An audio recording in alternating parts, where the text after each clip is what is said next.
अस्सलाम वालेकुम दोस्तों। क्या आपको पता है मालेगांव शहर में आज़ादी के लिए जितनी कुर्बानियाँ दी गई थी उतनी पूरे हिंदुस्तान में किसी शहर में नहीं दी गई।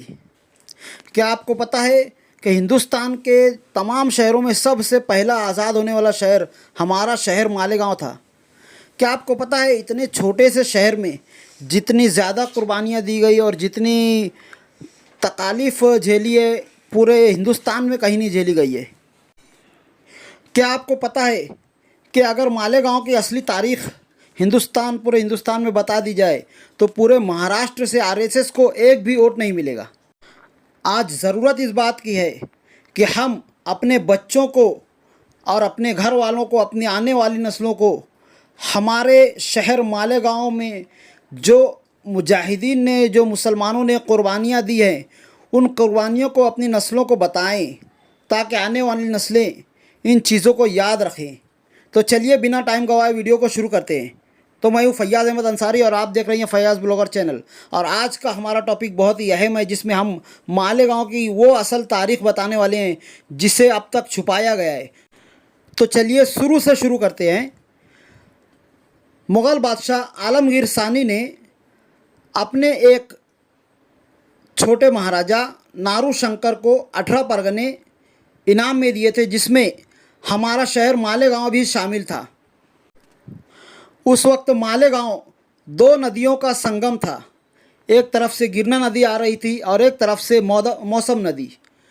तो जिसके लिए महाराजा नारू शंकर को ये एहसास हो गया कि ये जगह सबसे मौजू है।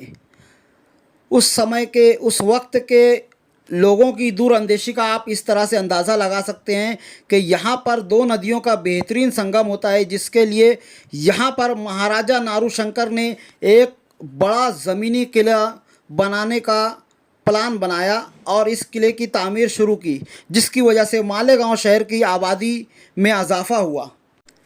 और इस तरह सन 1740 ईस्वी में एक ज़मीनी किले का आगाज़ हुआ और 10 साल की मुसलसल मेहनत के बाद मालेगांव का एक मजबूत किला बन करके तामीर हुआ।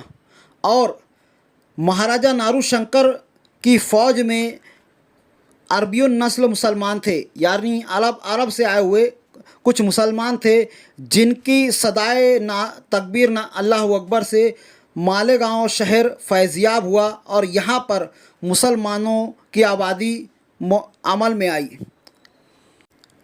उसके बाद एक दूसरा काफ़िला सन 1857 में यूपी के बाशिंदों का मालेगांव की सरज़मीन पर आकर आबाद हुआ और तीसरा काफ़िला हैदराबाद की सरज़मीन निज़ाम स्टेट से आकर मालेगांव में आबाद हुआ। और इस तरह कुछ ही अरसे में देखते ही देखते हमारा मालेगांव शहर मस्जिदों, मीनारों, मदारिस और उलमाए कराम का शहर कहलाया जाने लगा। इस शहर ने बहुत ही सारे हालात के नए नए थपेड़ों को बर्दाश्त किया, मगर शहर के बहादुर मुसलमानों ने अपनी शनाख्त बरकरार रखी। इस बात पर हमारे मालेगांव शहर के शहरियान को फ़ख्र होना चाहिए कि जिस वक्त हिंदुस्तान सोने की चिड़िया कहलाने वाला देश अंग्रेज़ों के जुल्म सितम से निबरद आज़मा था और वहीं पर बहुत सारे लोग अंग्रेज़ों की चापलूसी करने पर तुले हुए थे, ऐसे वक्त में मालेगांव के मुसलमानों ने अंग्रेज़ों के ख़िलाफ़ जिहाद का नारा बुलंद किया, इनकलाब जिंदाबाद का नारा बुलंद हुआ और आज़ादी की लड़ाई शुरू हो गई। 20 मार्च 1920 को मोहल्ला इस्लामपुरा में यतीम खाने में एक अहम मीटिंग मुनाकिद हुई, जिसमें अंग्रेज़ों के जुल्म सितम के ख़िलाफ़ आवाज़ उठाने की और आज़ाद होने की प्लानिंग की गई। पूरे शहर में जगह जगह जलसे मुनाकिद की गई और आवाम को मुत्तहिद व मुत्तफ़िक़ किया गया और इस काम में मौलाना इसहाक़ अलैहि रहमा नक्शबंदी ने बहुत तेज़ हज़रत सरगर्मी दिखाई और नक्शबंदी आवाज़ रहमतुल्लाह अलैह अंग्रेज़ों का ये गूंज शाही हिल गया। न सिर्फ मालेगांव में बल्कि पूरे बरतानिया तक और सारी दुनिया में सुनाई देने लगी। उनके ये जुमले बहुत ही सख्त हिला देने वाले थे कि अंग्रेज़ों का जनाजा उठ चुका है, सिर्फ़ और सिर्फ तजहीज़ व तकफ़ीन बाकी है और जल्द ही ये कौम वापस बरतानिया लौट जाएगी। उनकी इन बातों को सुनकर सारा अंग्रेज़ी निज़ाम आग बगोला हो उठा और उस वक्त मालेगांव में मौजूद अंग्रेज़ी फौजदार भास्कर राव ने 24 मुसलमानों को गिरफ़्तार किया, जिसे देखकर मालेगांव की आवाम मुश्तइल हो चुकी थी और नारेबाजी अंग्रेज़ों के ख़िलाफ़ शुरू हो गई और एहतजाज और धरने दिए जाने लगे, जिससे हवास बाख्ता होकर भास्कर राव ने लाठी चार्ज का हुक्म दिया। पर फिर भी मालेगांव की बहादुर आवाम पीछे नहीं हटी। ये देखकर भास्कर राव ने रिवॉल्वर से फायरिंग शुरू कर दी, जिसके नतीजे में 3 मुस्लिम अफराद की जान जा चुकी थी, वो शहीद हो गए थे। बस फिर क्या था, पूरी आवाम मुश्तइल हो चुकी और बहुत ही तेज़ी से अंग्रेज़ी सरकार के ख़िलाफ़ टूट पड़ी। मुश्तइल आवाम से बचने के लिए तमाम सिपाही इधर उधर भागने लगे और ख़ुद भास्कर राव मामलेदार गली से निकलकर एक मंदिर में जाकर पनाह गज़ी हो गया। पर आवाम चारों तरफ डेरा डालकर उसे ढूंढने लगी।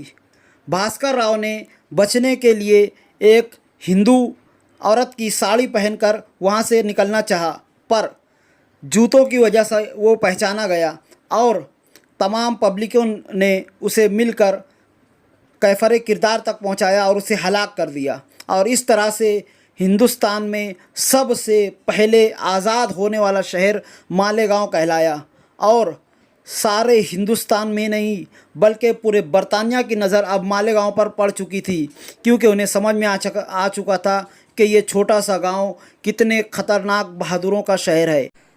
27 अप्रैल 1921 को मालेगांव शहर में अंग्रेज़ी परचम उतारकर आज़ादी का परचम लहराया गया और सारे शहर ने 3 दिन तक आज़ादी की खुशियाँ मनाई और आज़ाद रहे। ये देखकर तमाम बरतानवी हुकूमत हैरत में हक्का बक्का रह गई और एक बार फिर पूरी ताकत और पूरे हथियारों के साथ दोबारा से मालेगांव पर हमला किया गया और मालेगांव को एक बार फिर गुलामी की जंजीरों में जकड़ दिया गया। 20 नवंबर 1921 को अंग्रेज़ी कोर्ट में 127 अफराद के ख़िलाफ़ मुकदमा दायर किया गया और पूना की एरोड़ा जेल में मालेगांव के कैदियों को कैदोबंद की सऊबतें बर्दाश्त करने के लिए डाल दिया गया, जिनमें से 5 लोगों को फांसी हुई और 8 लोगों को उम्र कैद हुई और कई सारे अफराद को 2 साल की और कम ज़्यादा मुद्दतों की सज़ा हुई। मालेगांव के तमाम शोधाए आज़ादी पूना के कब्रिस्तान में दफन किए गए थे। आज ज़रूरत इस बात की है कि हम अपनी नस्लों को मालेगांव की आज़ादी की इस दास्तान को सुनाएं और हमारे मालेगांव के बहादुर मुजाहिदीन की याद कराएं और बताएं कि हमारा शहर किस तरह से अंग्रेज़ों की सऊबतों से आज़ाद हुआ और आज़ादी की ये कीमत के लिए हमें कितनी बड़ी कीमत चुकानी पड़ी है। और आज के वक्त में जिस तरह मुसलमानों की तरफ उंगलियां उठाई जा रही है, ज़रूरत इस बात की है कि तमाम हिंदुस्तान में हम मुसलमानों की क़ुरबानियाँ एक बार फिर से याद दिलाई जाए, हमारी निसाबी किताबों में उसका तज़किरा किया जाए और जिस तरह शिवाजी महाराज और दूसरे हिंदुओं का तज़किरा किताबों में मिलता है, इस तरह से हमारे मुसलमान मुजाहिदीन का तज़किरा भी हमारी निसाबी किताबों में होना ज़रूरी है। आज के दौर में हमारे निसाबी किताबों से इस तरह की तमाम मुसलमान हस्तियों का नाम व निशान मिटाया गया है और अफसोस की बात तो ये है कि फ़िरका परस्त ताकतें तो अपना काम कर ही रही है, खुद हमारी भी बहुत ही बड़ी गलती है कि हमने अपनी नस्लों को इन मुस्लिम हस्तियों का नाम और उनकी कुर्बानियाँ कभी भी नहीं बताई है।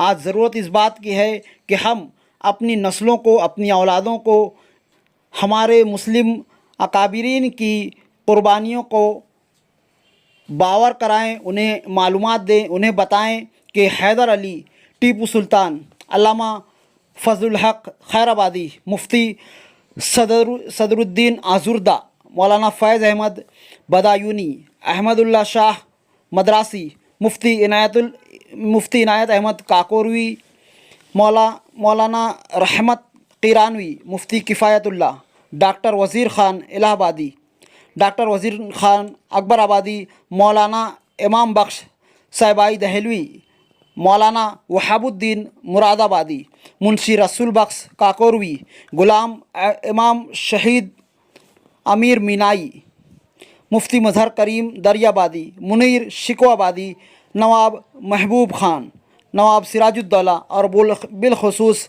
मालेगांव के शहदा जैसे अब्दुल्ला बख्श, मोहम्मद हुसैन वल्द मद्दू सेठ, मुंशी मोहम्मद साबान, सलमान शाह, बुद्दू फरीदन, मोहम्मद इस्माइल अल्लाह रखा और अब्दुल गफ़ूर पहलवान वगैरह का नाम ज़रूर बताएं, ताकि वो हैरत से मुंह तकने की बजाय हमारे अकाबिरीन को और उनकी कुर्बानियों को याद रखें और उन्हें पता चले कि हिंदुस्तान की आज़ादी में और मालेगांव की तारीख़ में मुसलमानों का कितना बड़ा हाथ था। तो आज की वीडियो में इतना ही। उम्मीद करता हूं कि आपको हमारी ये वीडियो पसंद आई होगी। अगर पसंद आई है तो हमारे चैनल को लाइक करें, वीडियो को लाइक करें, चैनल को सब्सक्राइब करें और अपने फैमिली और फ्रेंड्स में इस वीडियो को ज़रूर शेयर करें, ताकि हमारी मालेगांव की तमाम नस्लें हमारे अकाबरीन की कुर्बानियों को पहचान पाए और इस्लामी निसाब से हटाए जाने की इस साजिश को हम पूरी तरह से नाकाम करने में कामयाब हो। तो आज की वीडियो में इतना ही। मिलते हैं अगली वीडियो में, तब तक के लिए खुदा हाफिज़। अस्सलामु अलैकुम व रहमतुल्लाहि व बरकातुहू।